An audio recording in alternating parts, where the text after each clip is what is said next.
आज हम लोग देख रहे हैं पुअर पिग्स 458 क्वेश्चन नंबर है और ये हार्ड के कैटेगरी में है बट सबसे इजी है क्योंकि इसमें सोचना हार्ड है। चलो देखते हैं फिर कैसे करते हैं।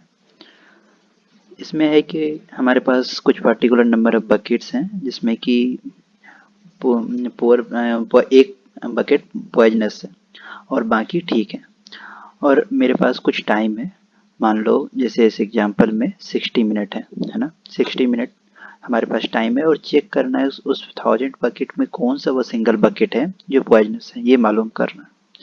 और हमारे पास बहुत सारे पिक्स हैं लेकिन उसमें से हमें मिनिमम पिक्स को चूज करना है। मान लो 4 पिक या 5 पिक, तो इतने पिक्स में मुझे पता करना है कि कौन सा वो पॉइजनस है। और हमारे पास एक पिग को मान लो एक बकेट खिलाया तो वो 15 मिनट लगेगा उसको मरने में। तो ऐसे करके मुझे चेक करना है सबको खिला खिला करके 1000 बकेट टोटल चेक करना होगा सबको खिला के, या 999 बकेट खिलाना होगा ताकि पता चले कि कौन सा बकेट पॉइजनस है। तो ऐसे करके मिनिमम पिक चाहिए मुझे और टाइम है 15 मिनट्स। इस एग्जांपल में जैसे 15 मिनट्स एक पिक को लगेगा मरने में और हमारे पास 60 टोटल टाइम है, उसमें से चेक करना है कि कैसे करते हैं। तो चलिए देखते हैं अब तो इसमें देखते हैं कि क्या हम कर सकते हैं। तो सबसे पहले एक बात है कि मान लेते हैं हमारे पास, एग्जांपल के लिए बता रहा हूँ, मान लेते हैं हमारे पास 2 सुअर है यानी कि पिग है और वो है P0 और P1, ठीक। और हमारे पास बकेट है B2 और B3। मान लो B2 ही है, दो ही है, दो बकेट है हमारे पास। और हमारे पास ये भी छोड़ दो, एक ही पिक है। क्या हम एक पिक से देख सकते हैं? और हमारे पास 60 मिनट टाइम है। अगर हम इसको खिलाते हैं और इसको नहीं खिलाते, मतलब 0 हुआ नहीं खिलाना और 1 है खिलाना, तो बकेट 2 P0 को हम खिलाते हैं। 15 मिनट बाद मुझे तो मालूम चल जाएगा कि ये मरा या नहीं। अगर ये मर गया, ये P0 पिग, तो इसका मतलब B2 पॉइजनस था, अगर नहीं मरा तो B1 है। तो क्या हम B3 को भी चेक कर सकते हैं, तीसरे बकेट को? अभी 15 मिनट्स का ही देख रहे हैं, 60 मिनट्स को भूल जाना है क्योंकि मल्टीप्लाई 4 कर देने से पता चल जाता है टोटल टाइम कितना देख सकते हैं। क्या अगर हम P1 ले लें तो 0 0 1 0, फिर 0 1 और B3 1 1, तो क्या हम 4 बकेट को नहीं चेक कर सकते हैं दो पिक से? अगर दोनों 15 मिनट बाद बच जाए तो B1 है, अगर दोनों मर जाए क्योंकि B4 खिलाया हुआ दोनों, तो B4 पॉइजनस है। अगर सिर्फ P1 मरे तो B3, अगर सिर्फ P0 मरे तो B2। तो ऐसे तो मालूम कर सकते हैं कि कौन सा पॉइजनस है। अब देखते हैं क्या मेरे पास, अगर ये तो मेरे पास सिर्फ एक पीरियड था, मतलब एक बार ही चेक करना था, 15 मिनट में चेक कर। अब हमारे पास 2 पीरियड है, मान लो 2 पीरियड है, मतलब 15 15 मिनट का दो हमारे पास पीरियड। वैसे 4 है हमारे क्वेश्चन में, 2 का निकालते हैं फिर 4 का समझ जाओगे वैसे। अब देखते हैं कि कितना पता कर सकते हैं। P0 P1 P2, 3 पिक ले लेते हैं, ठीक ना। या एक ही ले तो एक भी ले सकते हो, चलो एक से समझाता हूँ पहले। तो हम कितना बकेट चेक कर सकते हैं ये देखते हैं। B1 B2 B3, 0 1 2। 0 डिपेंड करता है कि नहीं खिलाया, 1 डिपेंड करता है कि पहले बार में खिलाया, और 2 शो करता है कि पीरियड 2 में खिलाया। अगर वो कभी नहीं मरता है तो B1। अगर वो 15 मिनट्स बाद मर जाता है तो B2 पॉइजनस था। अगर वो 15 नहीं 30 मिनट बाद मरता है तो B1 पॉइजनस था, है ना, सॉरी B3, तो B3 पॉइजनस था। तो क्या हम अगर 2 पीरियड हैं तो 3 बकेट नहीं चूज कर सकते हैं P0 से? अगर 2 पिक हो जाए तो 0 0 0 1, फिर 0, फिर B4 B5 B6 ये आप 3 का परमुटेशन कम्बिनेशन से देख सकते हो कि टोटल 9 को पता कर सकते हैं। 0 1 0 0 1 0 2 2 2 1 1 ऐसे करके टोटल 9 कम्बिनेशन बनेगी।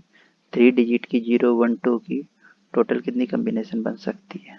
9 कम्बिनेशन बनेगी ना, 3 स्क्वायर। अगर दो दो दो के कम्बिनेशन बनाना है तो 9 कम्बिनेशन बनाएगी। अगर ये 3 हो जाए तो 3 टू द पावर 3 27 कम्बिनेशन ऐसे बनेगी।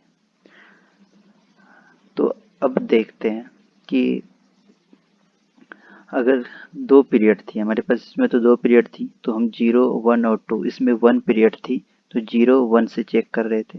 इसमें 2 पीरियड थी, 0 1 2 से चेक कर रहे थे। हमारे पास टोटल कितने पीरियड है? 4 पीरियड है।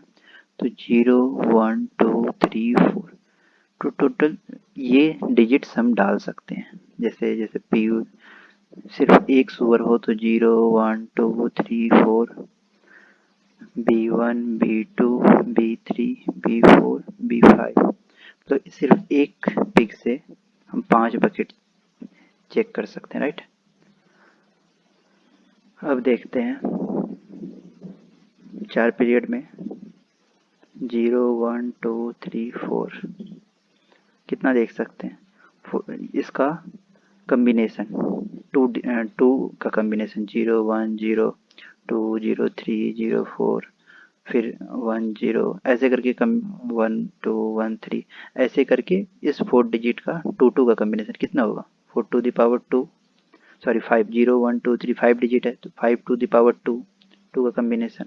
इतनी बकेट हम पता कर सकते हैं। अगर 5 टू द पावर 3 इतने बकेट हम पता कर सकते हैं 3 पिक्स है। तो मुझे तो यही मालूम करना है ना कि ये मिनिमम कितना होना चाहिए। तो क्या हम ये नहीं लिख सकते हैं 5 to the power x should be greater than equal to 1000, क्योंकि मुझे 1000 मिनिमम चेक करना है जो कि 5 टू द पावर x, इस x का वैल्यू चाहिए। तो हम क्या लिख सकते हैं? तो ऐसा वैल्यू x निकालना है तो हम ये नहीं लिख सकते हैं 5 to the power x greater than 1000, log दोनों तरफ ले लेते हैं टू द पावर 5 बेस 5, तो 5 to the power x greater than 1000 और ये x हो जाएगा, x would be greater than, चलो बेस 2 ले लेते हैं, log 5 बेस 2। ये ऐसे करके हम x का वैल्यू नहीं निकाल सकते? निकाल सकते हैं, राइट। तो अब ये तो सिंपल है, ये निकाल दो, लेकिन होगा क्या कि जैसे log 5 ही है तो log 5 टू द पावर 4 25 126 650 होता है। तो log 5 टू द पावर 5 1000 से कहीं ज़्यादा हो जाएगा तो वो कुछ डेसिमल में आएगा, तो उसके लिए हमारे पास वैल्यू सेल नाम की फंक्शन होती है, आप गूगल करके देख लेना। तो ये फंक्शन क्या करती है कि जैसे 5.8 है तो वो 5 रिटर्न करेगी। कुछ भी वैल्यू है तो उसका जो लोवेस्ट इंटीजर होती है वो इंट वैल्यू, और वही मुझे चाहिए। तो हम क्या सेल फंक्शन लगा करके log 1000 बाय log 5 नहीं कर सकते हैं? ये कोई भी बेस हो, कोई दिक्कत नहीं। तो एग्जैक्टली यही रिटर्न करना है। ये एक लाइन की कोड है। चलिए कोड देखते हैं। पार्टिकुलर जहाँ पे एक एग्जांपल के लिए हम लोग देख रहे थे जिसमें कि 60 मिनट्स गिवन था और 15 मिनट्स उसका डाई टाइम था। तो ये तो हम डायरेक्ट नहीं यूज कर सकते हैं क्योंकि जब log 1000 बाय ये तो हमारे पास वैल्यू, अब हम मुझे फॉर्मूला निकालना होगा क्योंकि जो इनपुट होगी वो डिफरेंट होगी, राइट। तो करना तो यही है, log जो हमारे पास बकेट्स होगी जिसमें इसमें थाउजेंड्स थी, तो log बकेट्स बाय log, यहाँ पे हम क्या कर रहे थे? 5 कर रहे थे। क्यों कर रहे थे? क्योंकि हमारे पास 0 1 2 3 4 ये वैल्यू थी और 4 पीरियड थी, राइट। 4 पीरियड थी तो 4 तक जाते थे। जब 1 पीरियड होती है तो 0 1 रहते हैं क्योंकि खाया नहीं खाया, फिट करना है नहीं करना। तो टोटल क्या होती है? डिजिट 4 प्लस 1, मतलब जितने पीरियड होते हैं उतने प्लस 1 इनपुट डिजिट हम डाल सकते हैं। 4 पीरियड है, जैसे 2 पीरियड था तो 0 1 2 तक देते थे, तो मतलब पीरियड प्लस 1। और पीरियड कैसे निकलती है? टोटल टाइम्स, जो हमारे पास 60 मिनट्स थी और डाई टाइम 15, तो ऐसे करके हमने पीरियड निकाला था 4। तो इसको नहीं लिख सकते हैं total time by die time plus 1, तो ये फॉर्मूला होना चाहिए एक्स का वैल्यू, तो यही हम रिटर्न कर देंगे, रिटर्न ये वाला वैल्यू। तो चलिए अब कोड देखते हैं।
छूट गया था, हम देखते हैं हो गया। मोस्ट प्रोबेबली 100% फास्ट भी होगा, ऑप्टिमाइज भी है। Thank you. समझा देता हूँ, सेल वैल्यू रिटर्न करती है जो कि लोवेस्ट इंटीजर होती है, और लॉग बकेट्स डॉट बाय, यहाँ पे पीरियड +1 किया है हमने, टोटल बकेट्स। Thank you.